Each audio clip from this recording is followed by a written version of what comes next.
Alors la Hidalgo, là, elle est bien gentille, hein, mais bon, voilà, Paris sans voiture, voilà, Paris pour les bobos.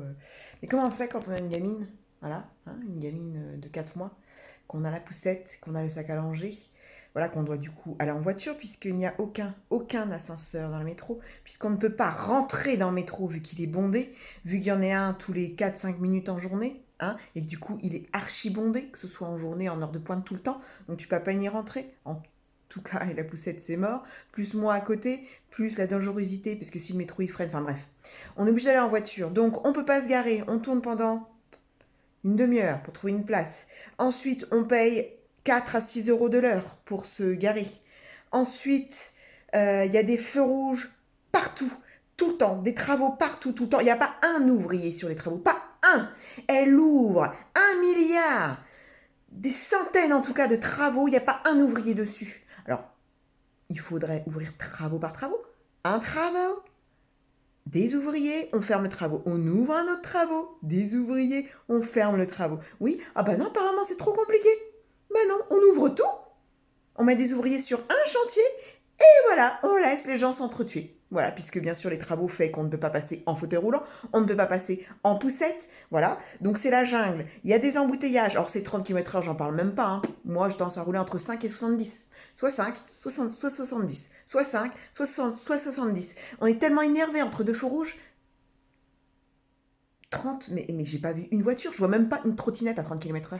Faut arrêter. Sans compter, alors ces vélos. Alors les vélos, ah c'est bien beau Paris à vélo. Ah moi j'ai toujours fait Paris à vélo ou à pied, hein, quand j'étais célibataire dans Paris. Sauf que je ne suis plus célibataire et je ne suis plus dans Paris en l'occurrence, je suis juste à côté.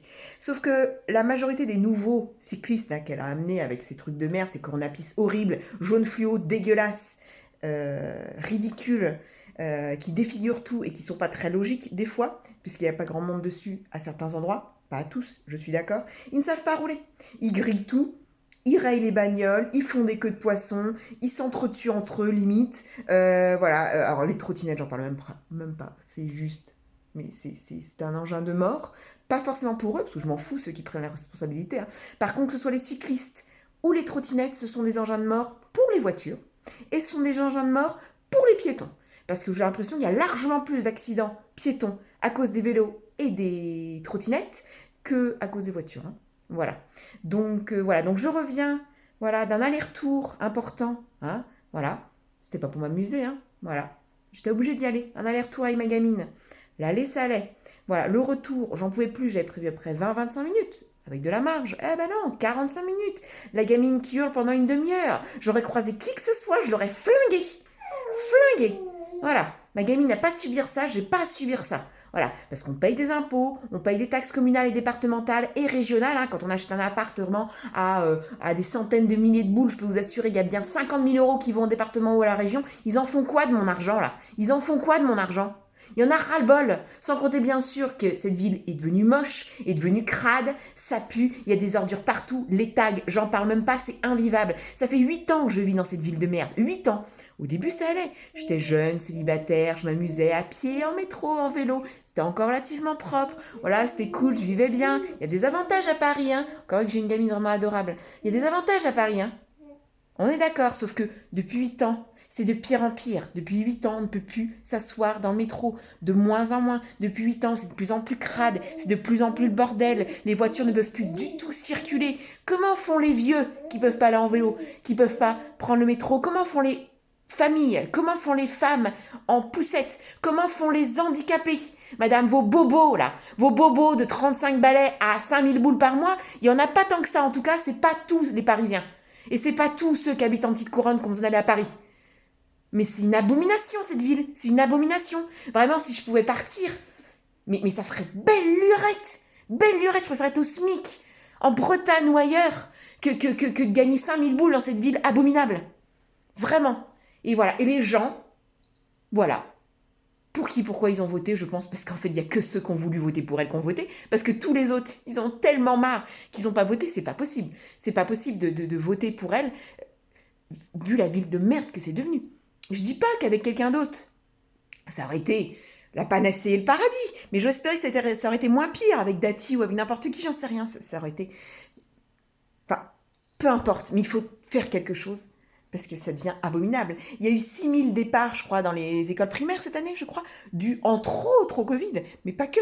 Faut pas rêver, parce qu'il y a des petites surfaces, parce que c'est cher, parce qu'il n'y a pas assez de parcs, il n'y a pas assez d'endroits pour se balader, c'est moche, ça pue, il y a de l'insécurité, c'est surtout pour ça qu'ils se barrent les gens. D'accord? Parce que quand on enlève les seuls petits avantages de Paris qui sont faire la fête, qui sont aller au théâtre et aller au musée, aux expos, t'enlèves ça, mais t'as plus rien à Paris, t'as plus rien. D'accord? Parce que pour aller voir une expo, j'ai été avec ma gamine l'autre fois, j'étais voir une expo, donc en voiture, à côté du quai, enfin au quai d'Orsay, à Orsay, au musée d'Orsay, voilà. Alors ça a été 25 € je crois de parking pour même pas, on va dire 3 heures, parce que c'est selon les quartiers le parking bien sûr. Voilà. Ensuite, voilà, sachant qu'on a tourné bien 20 minutes pour se garer à peu près. Voilà. Qu'on a dû payer 10 € le sandwich. Bon, ça, à l'arrière, pourquoi pas. Plus le prix du musée. Voilà, plus le temps d'y aller. Et alors, le temps de revenir, parce que la moitié, on va dire même les 3/4 des routes sont en voie en sens unique.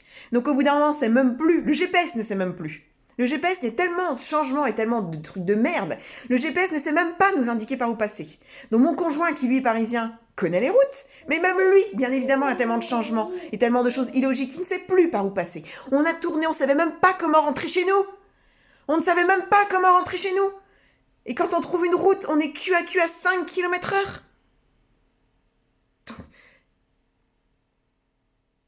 Voilà. Et on n'est pas des bobos, on n'est pas des riches, on n'est pas des pauvres. Voilà. On est des moyennes classes. Classiques, qui respectent tout, qui payent des impôts, qui payent tout rubis sur l'ongle, d'accord, qui veut la meilleure éducation pour sa fille, qui va lui interdire les écrans, les réseaux sociaux et pas de smartphone avant 15 ans. Voilà. On va la mettre bien sûr dans une école privée, parce que vu le niveau de merde des écoles publiques, d'accord, voilà. Donc, on essaie de tout faire bien. Mais voilà, là, je rentre d'un aller-retour de 2 heures à Paris. Même pas 10 bornes de chez moi. Je suis épuisée. J'ai plein de choses à faire encore, évidemment, comme toutes les mamans. J'ai même pas envie. J'ai envie d'hurler. J'ai envie, honnêtement, de tuer quelqu'un. J'ai envie de prendre une tronçonneuse, de couper un arbre en cure-dent. Mon Dieu! Alors du coup, à la place, ça va être mes saucisses côtelettes knacky qui vont prendre cher dans mes feuilletés. Encore que c'est Halloween, parce qu'elles vont avoir une sale tronche, mes saucisses knacky. Elles vont vraiment avoir une sale tronche, mes knacky. Voilà. Donc merci Hidalgo, merci Paris, merci l'État, merci tout. Je ne sais plus qui je dois remercier. Mais à ce stade, voilà. Ma psy, mes antidépresseurs et surtout mon caviste vont être très heureux de tout ça, parce que du coup, j'en dépense de l'argent là-dedans. Voilà. Au revoir ma chérie d'amour, qui elle est adorable, malgré qu'elle a dû hurler pendant 20 minutes, vu que j'étais coincée dans ma voiture. Voilà, messieurs, dames, au revoir.